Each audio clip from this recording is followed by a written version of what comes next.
Right. Hi, Kushang. Hi, Shruti. Good morning and congratulations for your admit to the IIM Bangalore EPGP program. This was possible because only of your help and support. Your pleasure. So, Kushang, tell us about your profile, your professional background, and your plans of pursuing the MBA. So I roughly had around 5 years of experience as of now, mostly in analytics space only. Firstly, I worked in consulting, then I moved in fintech. Now currently I'm working in e-commerce in Nykaa. So my profile revolves around working with each and every function, whether it's supply chain, category management, sales team, and helping them in digging out insight and strategizing for the short-term goals that they have, short-term projects they have, and sometimes even the long-term projects, big projects that involves multiple stakeholders in while working cross-functionally with these diverse functions. And how did the MBA plan come into being? When did you decide, that you wanted to take up an MBA and you started preparing? Okay. What were the triggers?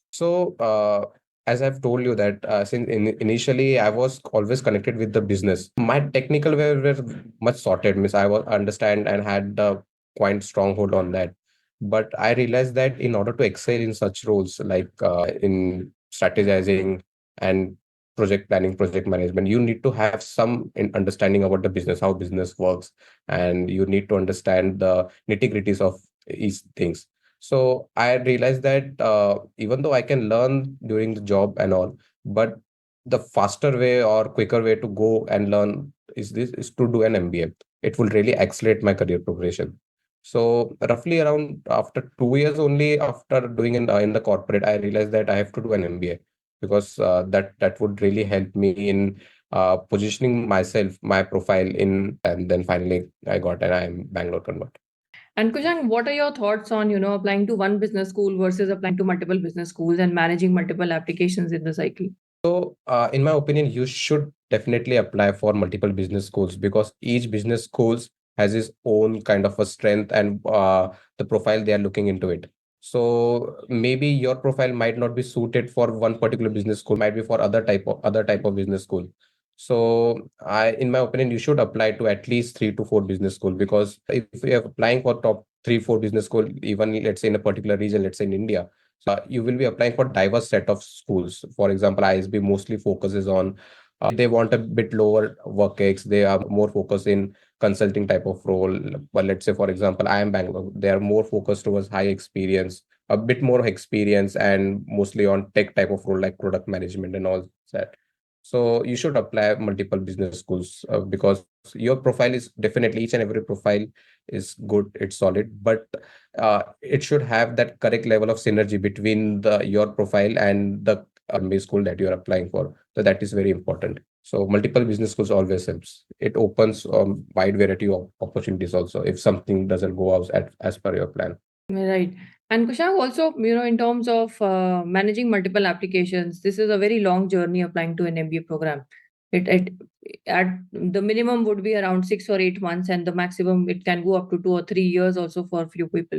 So depending on when you write the GMAT, when you write the GRE. So what are some do's and don'ts that you would suggest on the basis of your experience? So personally, I spent a lot of time in this exam preparation.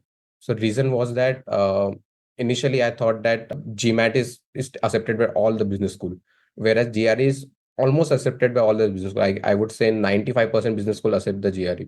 But in my opinion, every candidate should. One thing here is that all the top business schools, like even from Harvard, Stanford, they accept both the score, GMAT, GRE, everything.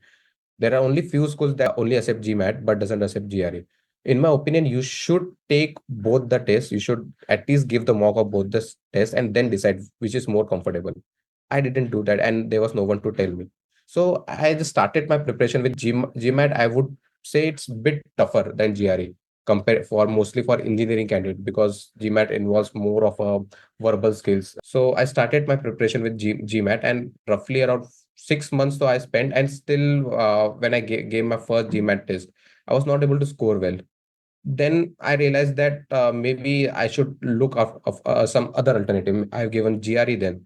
GRE, I was able to go through the course and I felt very comfortable with the course structure, everything. So I gave the GRE, and that was really my strength. My strength was always in the maths and GRE test, mostly that. Verbal also it is, but it's slightly easier compared with GMAT. So that I feel that even when someone asks me now which exam to give, I just ask them to at least give the mocks of both the exam, and then one need to decide which exams they are more comfortable with.